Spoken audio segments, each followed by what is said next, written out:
कोपरगाव तालुक्यातील शैक्षणिकदृष्ट्या अग्रगण्य असणाऱ्या आत्मामलिक इंग्लिश मीडियम गुरुकुल येजा विभागात हिंदी विषय शिक्षक देसाई सर यांनी त्यांच्या हिंदी विषयाच्या अंतर्गत इयत्ता 7वी वर्गात हिंदी कविता बंदर का धंदाचे अध्यापन करत असताना विद्यार्थ्यांना त्या कवितेच्या अंतर्गत आलेल्या वनौषधी वनस्पती या आपल्या परिसरात मोठ्या प्रमाणात आढळतात, त्यांचा आपल्या दैनंदिन जीवनात वापर केला तर निश्चितच आपले आरोग्य चांगले व सुदृढ राहण्यास मदत होते। हे विद्यार्थ्यांना प्रत्यक्ष शाळेच्या आवारात असणाऱ्या वनौषधी वनस्पती दाखवून त्यांचे महत्त्व पटवून दिले।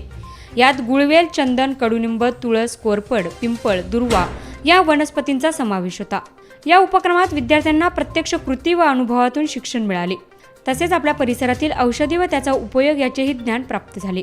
याविषयी विद्यार्थ्यांनी आपल्या प्रतिक्रिया व्यक्त केल्या आहेत। आत्मा मालिक, मेरा नाम ईश्वरी सतीश दाभाड़े है। हम अभी सारे आयुर्वेदिक पेड़ों को देखने आए थे। हमें बड़ा मज़ा आया। हमने काफ़ी सारे पेड़ देखे, चंदन, नीम, गिलोय का रस निकाल के हम क्या इसे किस तरह इस्तेमाल करते हैं ये भी देखा। हमें बड़ा मज़ा आया। हमने बहुत सारी चीज़ें भी देखी, जिसमें हमने नीम के बारे में सीखा कि वो हमारे त्वचा के बहुत काम आ सकता है। चंदन भी बहुत हमारे काम आ सकता है। इससे हमें बहुत कुछ सीखने को मिला। उन्होंने हमको बहुत सारे पेड़ की जानकारी दी। वो आयुर्वेदा में इस्तेमाल किए जाते हैं। नीम का पेड़, चंदन का पेड़, गिलोय का पेड़। ये मेरे हाथ में गिलोय का पेड़ है, ये बहुत औषधि है, और ये नीम का पेड़ भी बहुत औषधि है। मेरा नाम अपूर्वा अजय देसाई। आज हम पेड़ों के बारे में कुछ जानकारी लेने के लिए क्लास से बाहर हमारे स्कूल के गार्डन में आए थे। यहाँ हमें पता चला कि पेड़ों में क्या क्या गुण होते हैं। हमने अनेक पेड़ देखे, उनके उपयोग देखे और हमें बड़ा मज़ा आया। और हमें सिर्फ उनके नाम पता थे, आज हमें उनके उपयोग और वो कैसे रहते हैं वो भी पता चला। में ये पाया जाता है। ये चंदन है, ये शीत वृत्ति का है। इसका गुण कैसा है? शीत है यानी ठंडा है। शरीर को ठंडक देने के लिए ये काम में आता है।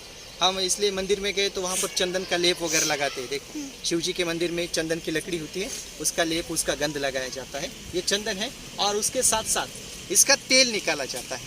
ये काफ़ी महंगा होता है। चंदन की लकड़ी भी होती है, सुगंधित होती है, और चंदन का तेल भी निकाला जाता है। और ये चंदन का तेल अनेक बीमारियों में काम आता है। आयुर्वेद की दृष्टिकोण से इसका भी काफ़ी सारा महत्व है। और इससे छोटे छोटे फल भी आते हैं। अनेक पंछी इसके फलों को क्या करते हैं?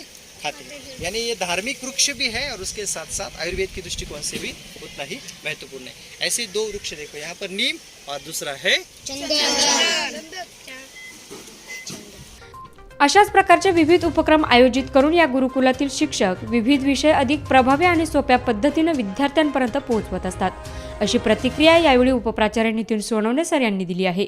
आत्मा मालिक, we from Atma Malik English Medium Gurukul, we always work for the betterment of the students.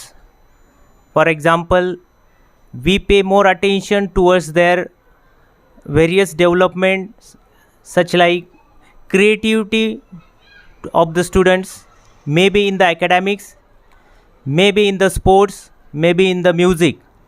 Today respected Desai sir has conducted a personal visit to the farm and introduced the students about the various plants, that how we can improve our immunity power in the crisis of COVID or maybe any health problem related.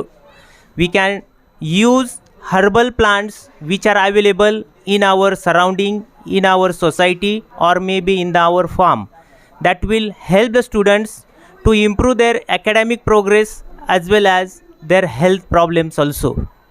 In school we have various problems for the students, that how they can be successful keeping their books away and they can improve as per their surrounding and as per their interest. आत्मा मालिक। यावेळी गुरुकुलाचे प्राचार्य माणिक Jadhav sir, उपप्राचार्य Nitin Sonawane sir, प्राथमिक विभागाच्या प्राचार्या Meenakshi Kakade madam, तसेच शाळेचे पर्यवेक्षक बाळासाहेब गाडेकर सर यांचे मार्गदर्शन विषय शिक्षक व विद्यार्थ्यांना लाभले आहे। अशा या स्तुत्य उपक्रमाबद्दल संस्थेचे अध्यक्ष माननीय श्री नंदकुमारजी सुरेशी साहेब यांनी कौतुक केलं आहे। आत्मामलिक न्यूजसाठी निवेदिका सपना क्षीरसागर सह संपादक सागर आहिरे, कोकम ठाण।